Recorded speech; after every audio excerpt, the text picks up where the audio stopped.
Oke, halo semuanya dan selamat datang. Hari ini kita mau ngobrolin soal pertarungan yang mungkin nggak kelihatan tapi terjadi setiap hari di layar HP kita.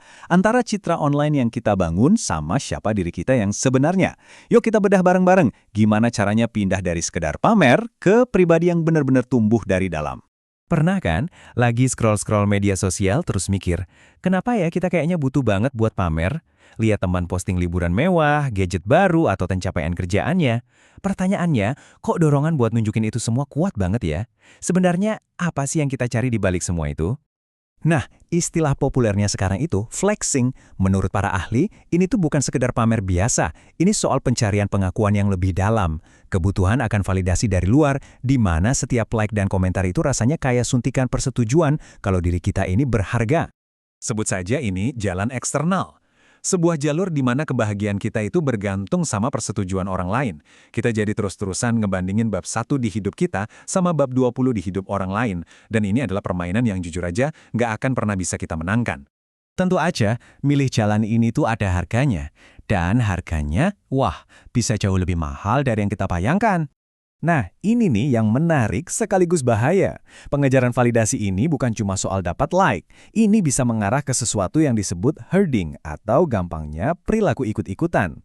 Kalau kita terlalu fokus sama apa yang orang lain pikirkan, kita bisa kehilangan kemampuan buat mikir sendiri. Akhirnya, kita cuma ngikutin apa yang mayoritas lakuin, bahkan soal keputusan finansial yang penting, cuma demi diterima. Dan ini dia akibat nyatanya. Angkanya nggak main-main loh, 139,67 triliun rupiah lenyap karena investasi bodong di Indonesia. Sering banget ini terjadi karena orang ikut-ikutan teman atau kena bujuk rayu influencer tanpa riset sendiri. Perilaku herding ini bikin kita jadi rentan karena rasa percaya sama keramaian ngalahin logika kita. Selain rugi duit, ada harga psikologis yang harus dibayar. Tekanan buat kelihatan sempurna itu menciptakan kecemasan terus-menerus. Seolah kita ini nggak pernah cukup baik. Pelan-pelan identitas asli kita jadi kabur. Kita mulai percaya kalau kita adalah topeng yang kita pakai. Ini bukan cuma melelahkan, tapi juga bisa memicu persaingan nggak sehat dan merusak pertemanan yang tulus. Kalau lihat semua dampak negatifnya, kita mungkin jadi nanya, emang ada jalan lain? Tentu saja ada. Oke, cukup dengan kabar buruknya, sekarang kita bahas solusinya. Karena ada cara yang jauh lebih powerful buat menciptakan perubahan di hidup kita. Biasanya nih kalau kita mau berubah, fokus kita itu ke hasil akhir. Aku mau turun berat badan atau aku mau jadi kaya. Kita fokus sama apa yang mau kita dapetin.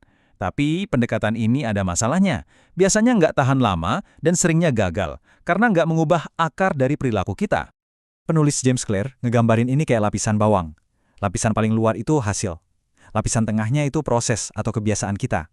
Dan yang paling dalam, intinya adalah identitas, keyakinan kita tentang siapa diri kita. Nah, ini dia kuncinya.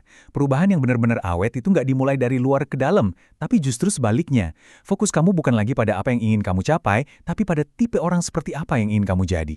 Kutipan ini benar-benar merangkum semuanya dengan sempurna. Kamu boleh aja punya tujuan setinggi langit buat jadi kaya, tapi kalau di dalam hati kamu masih punya identitas sebagai orang yang nggak jago ngatur uang, alam bawah sadarmu bakal selalu cari cara buat sabotase tujuan itu. Identitasmu itu ibarat termostat finansialmu.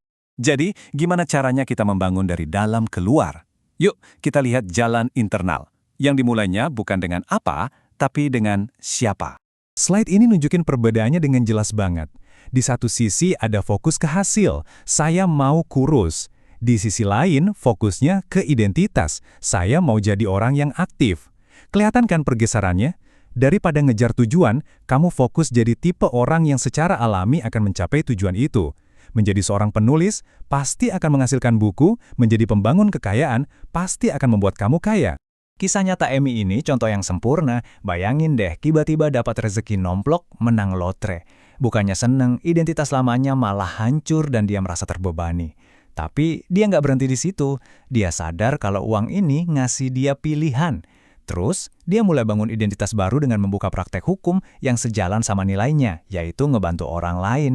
Akhirnya, dia nemu keseimbangan, di mana kekayaan itu bukan lagi tuannya, tapi cuma alat buat mewujudkan sesuatu yang lebih besar. Nah, sekarang coba kita refleksi sebentar yuk. Sebagian besar dari kita itu beroperasi dari salah satu dari dua identitas ini. Ada identitas bertahan hidup yang isinya rasa kurang terus, cemas dan reaktif sama masalah. Atau identitas kepemilikan yang merasa berdaya, bertanggung jawab, dan proaktif. Mereka nggak cuma berharap, mereka bikin rencana. Coba jujur sama diri sendiri. Identitas mana yang lebih sering kamu jalani saat ini? Oke, sekarang kita masuk ke bagian yang paling penting. Gimana caranya kita bisa secara praktis mulai membangun identitas baru ini? Ini dia cetak birunya. Prosesnya ternyata simple banget, tapi luar biasa kuat. Pertama, putuskan dengan sangat jelas. Bukan aku mau sehat, tapi aku mau jadi tipe orang yang nggak pernah kelewat olahraga. Kedua, buktikan. Anggap aja begini, setiap tindakan kecil itu adalah satu suara yang kamu berikan untuk identitas barumu. Satu kali push up itu satu suara untuk aku adalah orang yang bugar. Nulis satu paragraf itu satu suara untuk aku adalah seorang penulis.